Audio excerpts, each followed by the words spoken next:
Tapi sebenarnya bagi saya si Rofi ini tidak perlu digubris dalam-dalam.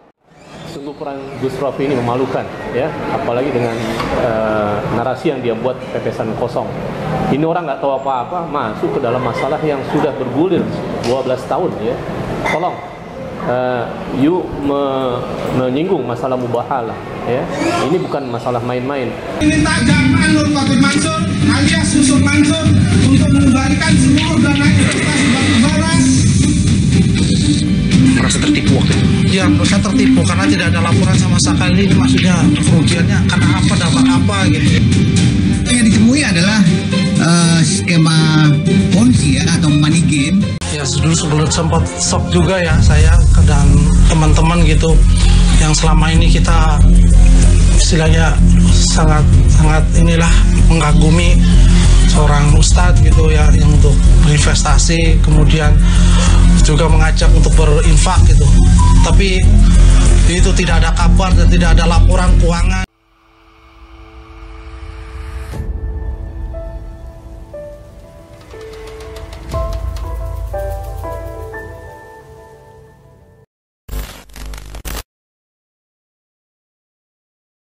Bismillahirrahmanirrahim. Assalamualaikum warahmatullahi wabarakatuh. Hari ini tanggal 2 Agustus 2022.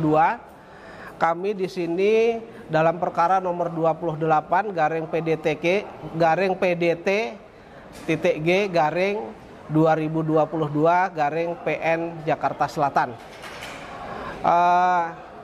Antara saya penggugat dan melawan Yusuf Mansur dan kawan-kawan. Hari ini masuk sidang yang ke-8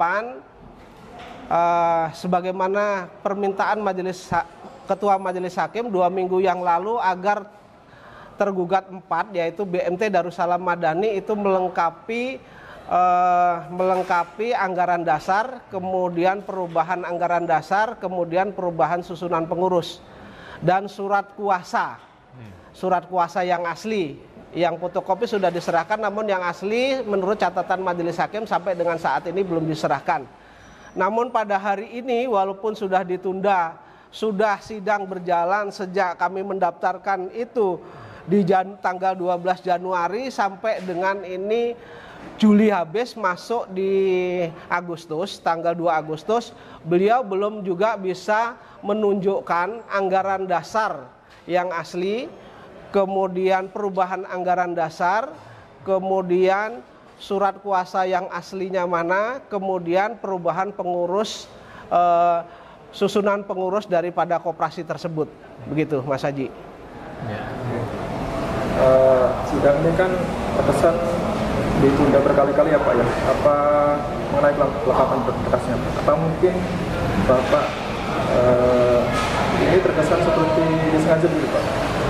Ya, saya juga menduga begitu. Jadi intinya sebenarnya kan mudah bagi koperasi itu untuk menunjukkan anggaran dasarnya, kemudian perubahan anggaran dasar, kemudian perubahan susunan pengurus. Namun saya kira ada hal-hal yang disembunyikan di sana sehingga mungkin dugaan saya adalah tidak ada kelengkapan itu.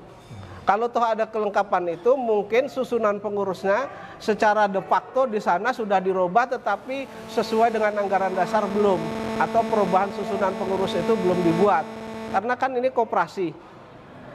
Ketika mereka hendak mengganti dan lain sebagainya, tentu ada mekanisme yang harus dijalani, kan begitu.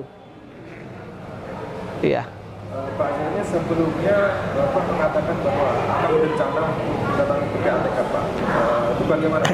Betul. Jadi begini, di samping upaya hukum, karena ini menyangkut masalah umat dan rakyat yang cukup banyak, ada yang dari kalangan atas dan sampai dengan kalangan bawah, sehingga kami terkait dengan investasi batubara yang digalang oleh Ustadz Yusuf Mansur dan kawan-kawan ini, kami akan mendatangi beberapa instansi. Kalau bahasa kami adalah roadshow-nya nanti, yaitu utamanya adalah mendatangi instansi yang berkaitan.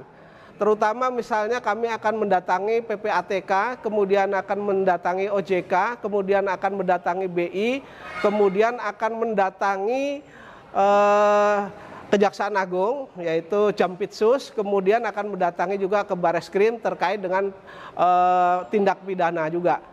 Mengapa kami harus ke sana? Karena kami menduga bahwa uang yang digalang dari investor batubara ini tidak digunakan untuk berinvestasi sebagaimana yang dipresentasikan Ustadz Yusuf Mansur, tetapi hanya dibuat seolah-olah ada bisnis tetapi tidak ada bisnis, lalu uangnya diputar ke mana, itu dugaan kami. Sehingga kami meminta kepada instansi yang kami sebutkan tadi untuk menelusuri dana-dana yang berada di Ustadz Yusuf Mansur atau perusahaannya atau kroni-kroninya. Karena kita tahu sendiri, masyarakat tahu sendiri bahwa Ustadz Yusuf Mansur itu awalnya bukan siapa-siapa, dalam jangka yang sekian tahun menjadi orang yang ustadz yang paling kaya. Sehingga dananya dari mana? Kalau toh dia harus berusaha, dana awalnya dari mana? Apakah ini dana legal atau tidak legal, kan begitu. Itu yang akan kami minta kepada instansi yang kami sebutkan tadi untuk menelusuri seluruh dana yang terhimpun oleh Ustadz Yusuf Mansur itu dibuat untuk apa. Dan dari mana modal Ustadz Yusuf Mansur itu sehingga menjadi pengusaha sebesar itu dalam tempo yang sesingkat-singkatnya gitu loh. Tanpa berdarah-darah. Tanpa berdarah-darah begitu. Terkait Gus Rofi Pak, sebelumnya Gus Rofi kan memberi tuduhan Pak Zaini mengadakan gibah dan lain-lain, dan Pak ini sudah merespon. Apakah ada balasan dari Gus Rofi Pak? Sementara ini kemarin saya ada ditunjukkan, cuman ya ada sedikit mereka mengatakan apa ya, ya sedikit menyinggung saya gitu ya. Cuman saya lupa konteksnya apa. Tapi sebenarnya bagi saya si Rofi ini tidak perlu digubris dalam-dalam. Kenapa tidak perlu digubris dalam-dalam? Karena kan mereka orang luar. Di orang luar hanya saja mereka pernah podcast atau memberikan statement bahwa mereka adalah mewakafkan dirinya untuk membela kepentingan Yusuf Mansur. Nah, mereka mengatakan saya mewakafkan diri saya untuk membela Yusuf Mansur dan menyelesaikan kalau ada investor yang meminta dan lain sebagainya. Dan itu juga Yusuf Mansur juga ngangguk-ngangguk begitu kan. Menurut saya Gus Ropik tidak perlu ditanggapi dalam-dalam, ya sambil lewat saja. Nah, terus kemudian kenapa saya mengajak Gus Ropik ke PBNU kan begitu. Nah, Gus Ropik ini kan gayanya sudah kayak pejabat PBNU. Saya pikir dulu ya pejabat PBNU atau setidak-tidaknya pengurus PBNU tingkat Provinsi Jawa Timur. Ternyata sesuai dengan pengakuannya sendiri, mereka bukan sebagai pengurus PBNU. Nah, ini kan lucu gitu loh. Tetapi mereka meminta, katanya saya mencatat PBNU kalau bisa nanti agar ada undangan dari PBNU. Ah, sekarang saya bertanya, kalau saya bisa meminta agar PBNU mengundang saudara atau Yusuf Mansur, nah, kemudian saya bawa seluruh jamaah 250 orang atau setidak-tidaknya separuhnya mengaku bahwa mereka pernah berinvestasi terkait dengan bisnis batu bara, apakah saudara berani ganti? Kalau ada garansi dari saudara akan mengganti atau Yusuf Mansur berani mengganti, sampaikan di podcast. Nanti saya akan berusaha kepada PBNU agar mengundang Rofi, kemudian Yusuf Mansur dan jamaah Masjid Darussalam. Insya Allah saya bisa, karena NU itu adalah tempatnya para ulama. Insya Allah mereka berhati suci dan mau membantu umat. Jadi NU itu saya anggap bagi saya adalah orang tua saya, guru saya, panutan saya.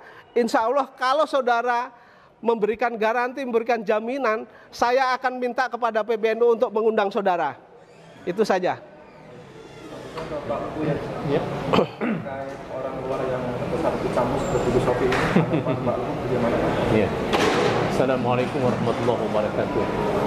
Sungguh peran Gus Rofi ini memalukan, ya, apalagi dengan narasi yang dia buat pepesan kosong.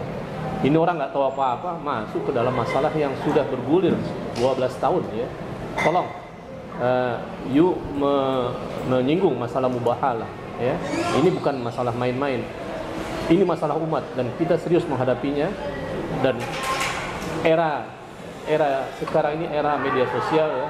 Kita nggak tahu teknologi akan sehebat ini. Ya, hadapi saja, ya. Dan kita komit menjalani masalah ini sampai tuntas, ya. Demikian. Saya tambahkan sedikit bahwa saya di bisnis batu bara yang digagas oleh Yusuf Mansur, itu saya adalah korban. Yang menyetorkan real uang saya setorkan pada saat itu 80 juta rupiah. Real saya setorkan. Nah, kebetulan kenapa saya di sini maju sendiri, karena saya adalah seorang advokat yang sudah dilantik dari tahun 2001 sampai dengan sekarang, sehingga saya maju sendiri ketimbang saya mempergunakan jasa pengacara atau teman-teman saya belum tentu mereka bisa menceritakan sedetail-detailnya. Jadi dari A sampai Z. Tetapi ketika saya sebagai investor sekaligus saya sebagai seorang pengacara, saya maju sendiri, saya akan bisa menjelaskan, menceritakan kepada umat sedetail-detailnya. Dari A sampai Z saya bisa menjelaskan. Itu. Sidang berikutnya kapan dan apa agendanya, Pak? Agenda gimana? Sidang. Oh, sidang berikutnya nanti tanggal 26